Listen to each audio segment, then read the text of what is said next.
Left 4 Dead wouldn't have its charm without its characters. Imagine Left 4 Dead without Ellis rambling about his buddy Keith, I would tell you about the time my buddy Keith, Coach offering his words of wisdom, Barbecue bacon burger. or Francis. But sadly, not all characters stand out equally. Enter Rochelle. I hate your vest. What? Coming from the Left 4 Dead wiki, Rochelle is a 29-year-old minor associate producer for a news station with a high reputation. She was in Savannah producing a segment about the evacuation center when the area became overrun with the infected. Rochelle has the most realistic grasp of the situation and is very caring towards her fellow survivors. So what can we gather from this? Considering Rochelle's experience as a news producer, we can assume that she likely has a lot of experience with different walks of life and has knowledge of global issues, which would cause her to act more level-headed compared to somebody like Ellis who wants to kill all sons of bitches. But this grounded perspective isn't enough to make her stand out.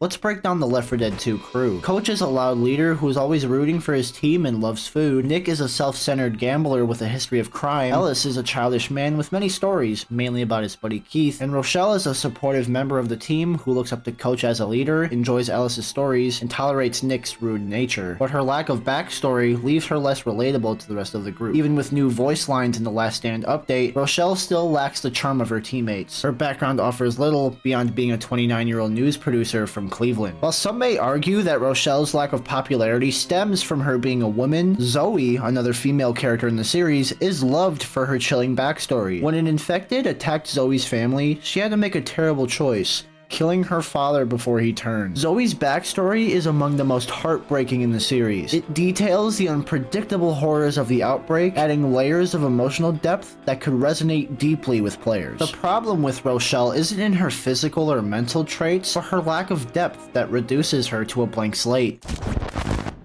Rather than labeling her as a low-level associate producer for a big-name news station, there was a real opportunity to explore her dreams of becoming an executive producer, and how the outbreak violently shattered any chance of that happening. These small changes to her backstory could make players feel invested in her struggles and her survival. Emotional depth is crucial for players to connect to a character, and Valve completely missed the mark with Rochelle. With just a little more development, she could have been as memorable as the rest of the crew. Instead, Rochelle remains misunderstood, lingering in the shadows of her more fleshed out teammates. Rochelle remains just another survivor, one whose potential was left unfulfilled.